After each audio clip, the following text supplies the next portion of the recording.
ഞാൻ വിശ്വാസിയുമല്ല, അവിശ്വാസിയുമല്ല. അതേപോലെ യുക്തിവാദിയും ഈശ്വരവാദിയും നിരീശ്വരവാദിയുമല്ല. പക്ഷേ ഞാൻ ഒറ്റയടിക്ക് ഗുരുവായൂരപ്പൻ്റെ കട്ട ഫാനായി മാറിയോ എന്നൊരു സംശയം.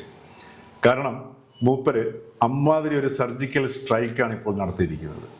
അതായത് ആ സർജിക്കൽ സ്ട്രൈക്കിലൂടെ ഒറ്റയടിക്ക് ഗവർണർ, വിദ്യാഭ്യാസ മന്ത്രി, അതേപോലെ കേരളത്തിലെ സർവകലാശാലകളിലെ നയിക്കുന്ന ബുദ്ധിജീവികൾ തുടങ്ങി കേരളത്തിലെ സമസ്ത ബുദ്ധിജീവികളെയും, അതേപോലെ ഉടൻ വിധി പ്രസ്താവിക്കുന്ന ജഡ്ജിക്ക് തുല്യമാരായിട്ടുള്ള മാധ്യമ പ്രവർത്തകരെയും എല്ലാം ഒറ്റ സർജിക്കൽ സ്ട്രൈക്കിലൂടെ ഗുരുവായൂരപ്പൻ കാണിച്ചു തന്നിരിക്കുന്നു ആരാണ് ഭാരതാംബ. അതിലൂടെ തന്നെ എന്താണ് ഓണം എന്നുള്ളതിൻ്റെ ഗുട്ടൻസ് കൂടി അതിമനോഹരമായിട്ട് സൗന്ദര്യാത്മകമായിട്ട് ഗുരുവായൂരപ്പൻ കാണിച്ചു തന്നിരിക്കുന്നു. അതാകട്ടെ ജാസ്മിൻ ജാഫർ എന്ന യുവതിയെ താൻ ആറാട്ട് നടത്തുന്ന ക്ഷേത്രക്കുളത്തിലേക്ക് വിളിച്ചു വരുത്തി റീലെടുപ്പിച്ചുകൊണ്ട്. നമസ്കാരം. ഇത് ഓണക്കാലം. ഈ ഓണക്കാലത്ത് ഇപ്പോൾ ഗുരുവായൂർ ക്ഷേത്രത്തിൽ തകൃതിയായിട്ട് ശുദ്ധീകരണം നടന്നുകൊണ്ടിരിക്കുകയാണ്. കാരണം ഗുരുവായൂരപ്പൻ ആറാട്ട് നടത്തുന്ന ക്ഷേത്രക്കുളത്തിൽ ജാസ്മിൻ ജാഫർ എന്ന ഒരു യുവതി ഇറങ്ങി അശുദ്ധമാക്കിയിരിക്കുന്നു. എൻ്റെ മുമ്പിൽ രണ്ട് വഴികളുണ്ട്. ഒന്നുകിൽ ഈ നടപടിയെ ഗുരുവായൂർ ക്ഷേത്ര ഭാരവാഹികളെ അതല്ലെങ്കിൽ തന്ത്രിയെ തന്നെ അതിനിശിതമായിട്ട് വിമർശിക്കുക, എന്നിട്ട് പ്രബുദ്ധ കേരളത്തിന് ആക്ഷേപം ഉണ്ടാക്കി വയ്ക്കുന്ന ഒരു പ്രക്രിയയാണിതെന്ന് പറയുക. മറ്റൊന്ന്, ഈ നടപടിയിൽ ഗുരുവായൂരപ്പൻ കാണിക്കുന്ന ഒരു വികൃതിയുടെ, ഒരു കുസൃതിയുടെ ഒരു സൗന്ദര്യം നമുക്കിതിൽ കാണാൻ കഴിയും. ആ സൗന്ദര്യത്തിലൂടെ നോക്കുമ്പോഴാണ് ഗുരുവായൂരപ്പൻ്റെ പ്രിയപ്പെട്ട ഭക്തൻ പൂന്താനത്തിലൂടെ ഈ തീരുമാനമെടുത്ത ഭാരവാഹികളെയോ അതല്ലെങ്കിൽ തന്ത്രിയോ തന്നെ വിളിക്കുന്ന ആ വിളിയുടെ വരികളാണ് കുങ്കുമത്തിൻ്റെ ഗന്ധമറിയാതെ കുങ്കുമം ചുമക്കുന്ന പോലെ ഗർദ്ധവം എന്നത് നമ്മളെ ഓർമ്മിപ്പിക്കുന്നു. അതായത് കുങ്കുമത്തിൻ്റെ ഗന്ധമറിയാതെ ആ കെട്ട് ചുമക്കുന്നത് പോലെ. ഗർദ്ധവം എന്ന് വെച്ച് കഴിഞ്ഞാൽ കഴുത എന്നാണ് അർത്ഥം. ഇത് കണ്ടുകൊണ്ടാണ് ഗുരുവായൂരപ്പൻ അന്ന് പൂന്താനത്തിലൂടെ ഇത് വിളിപ്പിച്ചത്. ഈ വിളി എക്കാലവും പ്രസക്തവുമാണ്. കേരളം എന്ന് പറയുന്ന ഒരു കുങ്കുമക്കെട്ടാണ്. ഈ കുങ്കുമക്കെട്ടിനെ നമ്മൾ എങ്ങനെ ഇതിൻ്റെ ഗന്ധം അറിഞ്ഞാണോ ചുമക്കുന്നത് അതോ ഗന്ധം അറിയാതെയാണോ ചുമക്കുന്നത്? ഇതിൻ്റെ ഗന്ധം എന്താണ് എന്ന് അറിയിക്കാനുള്ള ഒരവസരമായിട്ടാണ് ഈ ഓണത്തിന് നമ്മൾ ദേശീയ ഉത്സവമായിട്ട് കൊണ്ടാടുന്നത്. ഇന്ന് വിനായക ചതുർത്ഥിയാണ്. എൻ്റെ ഒരു സുഹൃത്തായ ഒരു UGC മലയാളം പ്രൊഫസറെ ഞാൻ വിളിച്ചു. അദ്ദേഹത്തിനോട് ചോദിച്ചു, എന്താണ് ഈ താങ്കൾ ഉൾപ്പെടെ ഉള്ളവർ, ഇപ്പം നമ്മുടെ വലിയ കമ്മ്യൂണിസ്റ്റ് നേതാക്കളൊക്കെ ഉൾപ്പെടെ അസംബ്ലി ഉൾപ്പെടെ പ്രസംഗിക്കുന്നത് കേട്ടിട്ടുണ്ട്, ചതുർത്ഥി കാണുന്നത് പോലെയാണ്. മലയാളികളെല്ലാം ഉപയോഗിക്കുന്ന ഒരു വാക്കാണ് ചതുർത്ഥി കാണുന്നത് പോലെ. അപ്പം ഞാൻ അദ്ദേഹത്തിനോട് ചോദിച്ചു, എന്താണ് ഈ ചതുർത്ഥി കാണുന്നതിൻ്റെ അർത്ഥം? അപ്പോൾ അദ്ദേഹം വളരെ ആവേശഭരിതനായി. ഇതാണ് നമ്മൾ തന്നെ അറിയാതെ ഈ ബ്രാഹ്മണ്യത്വത്തിൻ്റെ അല്ലെങ്കിൽ ഈ ജീർണിച്ച സംസ്കാരത്തിൻ്റെ സ്വാധീനം ഓരോ മലയാളിയെയും നമ്മൾ അറിയാതെ സ്വാധീനിക്കുന്നു. അതിനെയാണ് നമ്മൾ തിരുത്തേണ്ടത് എന്ന് പറഞ്ഞിട്ട് അദ്ദേഹം വളരെ വാചാലനായിട്ട് ഈ ചതുർത്ഥി കാണുന്നതിനെ കുറിച്ച് സംസാരിച്ചു. മഹാരാഷ്ട്രയിൽ അവിടെ ഭക്തരെല്ലാം കൂടെ ഈ ഗണപതി വിഗ്രഹം കൊണ്ട് കടലിൽ താഴ്ത്തുന്നു അല്ലെങ്കിൽ നിമജ്ജനം ചെയ്യുന്നു. അതെന്തായിരിക്കും ഉദ്ദേശിക്കുന്നത്? അതിൻ്റെ ഉദ്ദേശം എന്തായിരിക്കും? അതിൻ്റെ പിന്നിലുള്ളത് എന്തായിരിക്കും? ഞാൻ ചുമ്മാ അറിയാൻ എന്നുള്ളൊരു ആഗ്രഹത്തിൽ ചോദിച്ചു. അപ്പോൾ അദ്ദേഹം വീണ്ടും പറഞ്ഞു, കണ്ടില്ലേ, ഇതിൽ പരം വലിയൊരു അനാചാരവും അല്ലെങ്കിൽ അന്ധവിശ്വാസവും വരെ ഉണ്ടോ? കടൽ ചീത്തയാവും, ഇപ്പോൾ തന്നെ കടൽ മലീമസമായിരിക്കുന്ന കടലിനെ കൂടുതൽ മലീമസമാക്കാൻ വേണ്ടിയല്ലേ ഇങ്ങനെ ചെയ്യുന്നത്? അതേപോലുള്ള അന്ധവിശ്വാസങ്ങൾ വന്ന് കേരളത്തിൽ ഇങ്ങനെ നിറയുകയാണ്. അപ്പോൾ അദ്ദേഹം, ഞാൻ ഈ പറയുന്ന ഈ പ്രൊഫസർ ഈ വിജയദശമി ദിനത്തിൽ വളരെ ആവേശപൂർവ്വം ഒട്ടേറെ കുട്ടികളെ എഴുത്തിനിരുത്തുന്ന ഒരു അധ്യാപകനും കൂടിയാണ്. അദ്ദേഹം ആ എഴുത്തിനിരുത്തുമ്പോഴൊക്കെ ഹരിശ്രീ ഗണപതിയെ തന്നെയാണ് കുറിപ്പിക്കുന്നതൊക്കെ. അപ്പം ഈ ഗണപതിയാണ് മഹാരാഷ്ട്രക്കാർ കൊണ്ടുപോയി വെള്ളത്തിൽ മുക്കുന്നത്. അവിടെയാണ് ഭൗതിക ശാസ്ത്രം അതിൻ്റെ പരമാവധി കണ്ടെത്തിയിട്ട് എവിടെ നിൽക്കുന്നുവോ അവിടെ നിന്ന് മുന്നോട്ട് പോകാൻ പറ്റാത്ത ഒരവസ്ഥ. ലാർജ് ഹെഡ്രോൺ കൊളൈഡറിൽ തന്നെ ഒരുപാട് പൊട്ടിച്ച സമയത്ത് അന്ന് ജീവിച്ചിരുന്ന പ്രൊഫസർ ജി ബാലകൃഷ്ണൻ നായർ പറയുകയുണ്ടായി. അപ്പോൾ സാറ് പറഞ്ഞത് ഇങ്ങനെയാണ്, പൊട്ടിക്കട്ടെ ഒരു കാര്യവുമില്ല എന്നാണ് അന്ന് ബാലകൃഷ്ണൻ നായർ സാറ് പറഞ്ഞത്.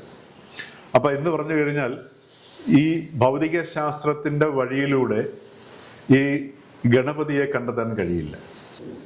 തങ്ങൾ വിഘ്നേശ്വരനായി ആരാധിക്കുന്ന പൂജിക്കുന്ന ഗണപതിയുടെ വിഗ്രഹത്തെ കൊണ്ട് കടലിൽ മുക്കുന്നതോടുകൂടി പറഞ്ഞു കൊടുക്കുകയാണ്, രൂപത്തിലും ഭാവത്തിലും ഒക്കെ എന്തെങ്കിലും കാണുന്നുണ്ടെങ്കിൽ അത് സത്യമല്ല, ഒന്നും അങ്ങനെ കാണുന്നത് അനശ്വരമല്ല, എല്ലാം നശ്വരമാണ്. ഇത് ലോകം ഇങ്ങനെ മാറിക്കൊണ്ടിരിക്കുന്നതാണ്, സൈക്ലിക്കാണ് എന്നാണ് അതിലൂടെ പറയുന്നത്. അത് തന്നെയാണ് കേരളത്തിൽ പറയുന്നത് ചതുർത്ഥി കാണരുത്. കാരണം മുകളിലേക്ക് നോക്കി കാണുന്ന ആ ഒരു ചന്ദ്രക്കലയിൽ നോക്കുമ്പോഴേ നമുക്ക് ഈ ചതുർത്ഥി കാണാൻ കഴിയുള്ളൂ. പുറത്ത് കാണുന്നതല്ല യഥാർത്ഥ സത്യം. അത് കാണണമെന്നുണ്ടെങ്കിൽ നമ്മുടെ ഉള്ളിലേക്ക് നോക്കിയെങ്കിൽ മാത്രമേ കാണുകയുള്ളൂ. പുറത്ത് കണ്ട ആ ഒരു അഭാവമായിരുന്നു സോഷ്യലിസ്റ്റ് മാവേലിക്കുണ്ടായിരുന്നത്. അപ്പൊ എന്താണ് ഗണപതി? അപ്പൊ ഗണപതി എന്ന് പറഞ്ഞു കഴിഞ്ഞാൽ നമ്മളെല്ലാവരും ഭാരതത്തിൽ എല്ലാവരും വിഘ്നേശ്വരൻ, തടസ്സങ്ങളില്ലാതെ ഓരോ കാര്യങ്ങളിൽ ഏർപ്പെടുമ്പോൾ മുമ്പോട്ട് പോകുന്നതിന് വേണ്ടിയിട്ടാണ് എല്ലാവരും ഗണപതിയെ പൂജിക്കുന്നത്. എല്ലാവരും ഗംഭീര പൂജയാണ്, ഗണപതി ഹോമമൊക്കെ നടത്തും. അപ്പൊ ഈ ഗണപതി അതിനെ നമ്മൾ അറിയുമ്പോഴാണ്, ആ അറിവിനെയാണ് നമ്മൾ ഈ പറയുന്നത് എന്താണ്, ശ്രദ്ധയെന്നാണ് പറയുക. ആ ശ്രദ്ധയിലേക്ക് ഏത് കാര്യം ചെയ്തു കഴിഞ്ഞാലും തടസ്സം ഉണ്ടാവില്ല ഉള്ളതാണ് അതിൻ്റെ പിന്നിലെ താല്പര്യം എന്ന് പറയുന്നത്. അപ്പോൾ ഒരു വിദ്യാർത്ഥി വിദ്യയെ അഭ്യസിക്കുമ്പോൾ ഈ ശ്രദ്ധയിലേക്ക് ഉണരുക. ആ ശ്രദ്ധയുടെ പേരാണ് യഥാർത്ഥത്തിൽ വിദ്യ എന്ന് പറയുന്നത്. ആ വിദ്യയെ അഭ്യസിക്കുക. അപ്പോൾ ഇവിടെ വിദ്യ എന്താണ് എന്നുള്ളതാണ്. വിദ്യ എന്നുള്ളത് ഈ ഓണത്തിൻ്റെ തന്നെ ലക്ഷ്യം എന്ന് പറയുന്ന സംഗതി, ഓണത്തിൻ്റെ പിന്നിലുള്ള താല്പര്യം എന്ന് പറയുന്നത് സ്ത്രീത്വത്തിൻ്റെ ആഘോഷവും അല്ലെങ്കിൽ സ്ത്രീത്വത്തെ അറിയലും ആ അറിവിലൂടെ സ്ത്രീയുടെ സൗന്ദര്യത്തെ ആഘോഷിക്കലുമാണ് ശരിക്കും പറഞ്ഞു കഴിഞ്ഞാൽ ഓണം കൊണ്ട് ഉദ്ദേശിക്കുന്നത്. ഈ ഓണത്തിനെ ഈ ഒരു സംഗതിയെ അല്ലെങ്കിൽ ഈ ഒരു തത്വത്തെ മനസ്സിലാക്കാതെ നമ്മൾ ഈ സോഷ്യലിസ്റ്റ് മാവേലിയുടെ സ്മരണ ഓർത്തുകൊണ്ട് സമത്വത്തിനു വേണ്ടി നമ്മൾ ആഘോഷിക്കുന്നതാണ്. ഇത് മലയാളിയുടെ സാംസ്കാരിക പാരമ്പര്യമാണെന്ന് പറയുമ്പോൾ അവിടെ പൂർണ്ണമായിട്ടും നമ്മൾ ഈ സ്ത്രീ എന്നുള്ളത് അല്ലെങ്കിൽ വിദ്യയെ വിസ്മരിച്ച് അവിദ്യയെ പ്രാപിക്കുകയാണ്. അതായത് ജ്ഞാനത്തിനെ സ്വീകരിക്കേണ്ടതിന് പകരം അജ്ഞാനത്തെ നമ്മൾ ജ്ഞാനമായിട്ട് സ്വീകരിക്കുന്നു. ഈ അജ്ഞാനത്തിൻ്റെ സാമൂഹിക അന്തരീക്ഷത്തിൽ അല്ലെങ്കിൽ ആ സാംസ്കാരിക പശ്ചാത്തലത്തിൽ വളരുന്നതിൻ്റെ അല്ലെങ്കിൽ നമ്മൾ ജീവിക്കുന്നതിൻ്റെ ഉദാഹരണങ്ങളാണ് നമ്മളിപ്പോൾ കേരളത്തിൽ കണ്ടുകൊണ്ടിരിക്കുന്നത്. അത് രാഹുൽ മാങ്കൂട്ടത്തിൽ എന്ന് പറയുന്ന യുവാവാണെങ്കിൽ പോലും ആ യുവാവിലൂടെ നാം കാണുന്നത് രാവണത്വത്തിൻ്റെ പ്രകടനമാണ്. അപ്പൊ എങ്ങനെ ഈ ആണിനെ പുരുഷനാക്കി സ്ത്രീക്ക് സമ്മാനിക്കാം എന്നുള്ളതാണ് ഭാരതത്തിലെ ഏത് ആഘോഷം എടുത്തു കഴിഞ്ഞാലും നമുക്കതിൽ കാണാൻ കഴിയുക. എല്ലാ ആഘോഷങ്ങളും ലക്ഷ്യം വെക്കുന്നത് ആണുങ്ങളെ മാത്രം ഉദ്ദേശിച്ചിട്ടാണ്. അതിലൊരു സംശയവും വേണ്ട. എന്തെന്ന് വെച്ച് കഴിഞ്ഞാൽ കാരണം ഭാരതം സ്ത്രീയെയും പുരുഷനെയും കാണുന്നത് അവർ ജനിച്ചു വീഴുമ്പോഴുള്ള ലിംഗത്തെ നോക്കിയിട്ടല്ല, മറിച്ച് മാറ്ററും അതായത് വസ്തുവിനെ അറിയുന്ന വ്യക്തി, അവിടെ ആ അറിവ് വരുന്നുണ്ട്. അറിവില്ലാതെ ഒന്നും അറിയാൻ പറ്റത്തില്ല. അപ്പം വസ്തുവും അറിവും, ഈ വസ്തുവിനെയാണ് സ്ത്രീയായിട്ട് കാണുന്നത്. ആ സ്ത്രീയായിട്ട് കാണുന്ന വസ്തുവിൽ ആ സ്ത്രീയിലും അറിവുണ്ട്. ആ അറിവിനെയാണ് നമ്മൾ ആഘോഷിക്കുന്നത് ഓണത്തിന്. അത് വളരെ ലളിതമായിട്ട് നമുക്കറിയാൻ പറ്റും. നമ്മുടെ കേരളത്തിൻ്റെ ഓണത്തിൻ്റെ പാട്ടുകളിലേക്ക് നോക്കിയാൽ മതി. ഇപ്പോൾ നമ്മൾ പൂവ്, ഓണത്തിന് ഏറ്റവും പ്രധാനം പൂവാണ്. കാരണം പൂവ് എന്ന് പറയുന്ന ആ ഒരു വസ്തു, ആ വസ്തു സ്ത്രീയാണ്. ആ സ്ത്രീയിൽ നിന്ന് പ്രവഹിക്കുന്നതാണ് അതിൻ്റെ സുഗന്ധം എന്ന് പറയുന്നത്. ആ സുഗന്ധം എന്ന് പറയുന്നതാണ് ആ പൂവിൻ്റെ ഏറ്റവും കാഴ്ചയ്ക്ക് ഉപരി അതിൻ്റെ സൗന്ദര്യത്തെ നിശ്ചയിക്കുന്നത്. എങ്ങനെയാണോ ജാസ്മിൻ്റെ കൂടെ ജാഫർ ഒരുപക്ഷെ ആ കുട്ടിയുടെ പിതാവായിരിക്കാം, അതല്ലെങ്കിൽ ഭർത്താവായിരിക്കാം. ആരാണെങ്കിലും ഈ പുരുഷന് അല്ലെങ്കിൽ ഈ സൗന്ദര്യത്തിന്, അല്ലെങ്കിൽ ഈ സുഗന്ധത്തിന് ഈ പൂവെന്ന വസ്തു ഘടകമില്ലാതെ നിൽക്കാൻ പറ്റില്ല.